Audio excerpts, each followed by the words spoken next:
Buenos días, este es un video explicativo de las leyes de la termodinámica por Pablo Bonet para el profesor Ricardo Marcelo Solimano. Empecemos preguntándonos qué es la termodinámica. Bueno, los científicos de la época, Joule, Kelvin, Clausius y Carnot, se volvían locos tratando de estudiar gases o sistemas complejos, queriendo tomar en cuenta el movimiento de todas las partículas que las componen, que son muchísimas, son millones de millones de millones, todas de propiedades distintas dependiendo si el gas es distinto o demás, y se volvió una tarea simplemente imposible. Hasta que se dieron cuenta que podían tomar todas las partículas y tratarlas como un sistema y ver las propiedades macroscópicas del mismo. Así es como nace la termodinámica, cuyos 4 pilares son las leyes de la termodinámica. Empecemos con la ley 0. Es la ley más básica que establece, siguiendo este esquema, que si inicialmente C está en equilibrio térmico con A y con B, entonces A y B también están en equilibrio térmico entre sí, siendo el equilibrio térmico aquel estado que alcanzan dos o más cuerpos cuando ya no hay flujo de calor entre ellos, es decir, cuando se encuentran a la misma temperatura. Lo que dice esta ley es que si básicamente A y C están a la misma temperatura y C y B están a la misma temperatura, entonces A y B también están a la misma temperatura. Y uno puede decir, wow, qué ley más brillante. Bueno, la realidad es que esto no se pudo derivar de ninguna ecuación matemática, se tuvo que postular como verdadero porque los experimentos lo dicen. Pasemos a la primera ley, la cual la vamos a aplicar a sistemas cerrados. Un sistema cerrado, recordemos que es aquel que no intercambia materia, pero sí energía con el medio. ¿Qué podría ser este de acá? Tenemos el cilindro, el pistón y el gas, que al gas lo vamos a llamar sistema. El gas es el sistema que está encerrado y no se permite el intercambio de materia con el medio, pero sí el intercambio de energía por medio de calor y trabajo. Si nosotros a este sistema le aplicamos calor, representado con la letra Q, seguramente evolucione de la siguiente manera. Este es uno de los posibles casos en los que evoluciona este sistema, no necesariamente el único. La elevación del pistón por medio del gas es lo que se llama el trabajo realizado por el gas, representado con la letra W, y es equivalente a este cambio de volumen en el gas. Y como vemos, para pasar de este estado inicial a este estado final, seguramente no solo el volumen, sino otras magnitudes del gas habrán cambiado. Tenemos en el estado inicial del gas una presión 1, un volumen 1, una temperatura 1 y una energía interna 1. Y en el estado final del gas tendremos una presión 2, un volumen 2, una temperatura 2 y una energía interna 2. Seguramente varias de estas magnitudes hayan cambiado cuando se le aplicó calor al sistema. Recordemos que el calor es energía en tránsito, entonces lo que hizo este gas fue tomar esta energía y usarla para hacer un trabajo o cambiar su energía interna y varias de estas magnitudes. Bueno, a esta evolución, a este cambio en estas magnitudes se lo llama proceso. Y esto es lo que estudia la primera ley de la termodinámica, estudia distintos procesos termodinámicos, particularmente aquellos donde se mantiene alguna de estas magnitudes constantes.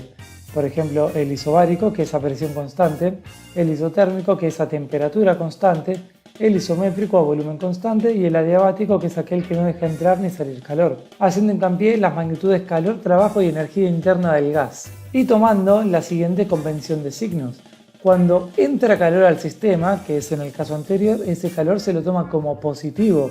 Y cuando sale calor del sistema, es decir, cuando el gas está transfiriendo calor al medio, ese calor es negativo. Ahora, cuando se realiza un trabajo sobre el sistema, ese calor es negativo. Esto pasa porque al realizar un trabajo sobre el sistema hay que comprimir ese sistema. Y como el trabajo se está definiendo como la presión por el cambio en el volumen, si el cambio en el volumen es negativo, entonces el trabajo tiene que ser negativo. Y como vimos en el caso anterior, cuando el sistema es el que realiza un trabajo sobre el medio, que es el caso cuando el gas se expande, entonces el trabajo va a ser positivo. Si analizamos un poco esto, vamos a ver que cuando entra calor al sistema o cuando se le hace un trabajo al sistema, la energía interna del gas aumenta, dado que su temperatura aumenta. En cambio, cuando sale calor del sistema o cuando el sistema es el que realiza el trabajo, la energía interna del gas baja. Si volvemos al primer punto, podemos decir que cuando el calor es positivo o el trabajo es negativo, la variación de energía interna del gas es positiva, dado que esta aumenta. Y con esta convención de signos podemos obtener la siguiente ecuación. Cuando el calor es positivo y el trabajo es negativo, la variación de energía interna es positiva. Despejando el calor, que es lo que nos interesa, tenemos la siguiente ecuación, que básicamente lo que dice es que el calor que se le entregue a un sistema va a ser aprovechado por este para hacer un trabajo y para aumentar su energía interna. Esta ley es una generalización de la conservación de la energía. Nada se pierde, todo se transforma. Pasemos ahora a la segunda ley. Uno de sus enunciados es el siguiente. Es imposible que un sistema efectúe un proceso en el cual absorba calor de un depósito a temperatura uniforme y lo convierta totalmente en trabajo mecánico, terminando en el mismo estado que inició. Este es el enunciado de Kelvin Planck, el cual pareciera que dice lo siguiente, que es imposible que pase esto, pero esto no es imposible. Esto es posible en los procesos isotérmicos a temperatura constante. La variación de energía interna es cero y se cumple que calor es igual a trabajo. Pero ojo, es muy importante el terminando en el mismo estado que inició. Vamos a verlo en una gráfica, por ejemplo.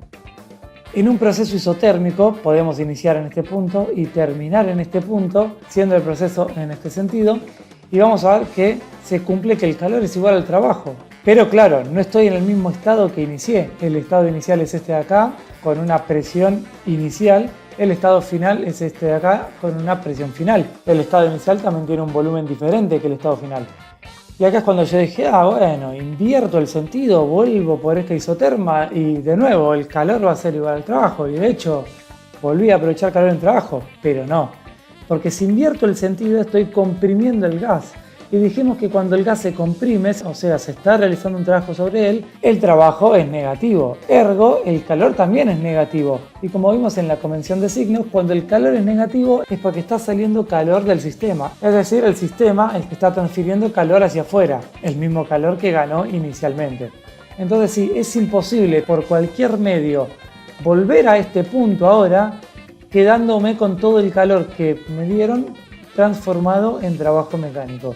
Ese es el enunciado de Kelvin Planck. Otro enunciado que se tiene es el enunciado de Clausius, que dice que es imposible que un proceso tenga como único resultado la transferencia de calor de un cuerpo frío a uno más caliente. Este enunciado dice básicamente que el calor jamás fluye naturalmente de un cuerpo frío a uno caliente. Siempre va a fluir naturalmente de uno caliente a uno frío. Sin embargo, esta ley se puede forzar a que se cumpla al revés, pero para eso hay que ayudar con un determinado trabajo al cuerpo frío para que éste transfiera calor al cuerpo caliente. Y por último, la tercera ley es aquella que dice que es imposible alcanzar el cero absoluto en un número finito de pasos, siendo el cero absoluto la temperatura más baja a la cual las partículas que componen a la sustancia están totalmente quietas.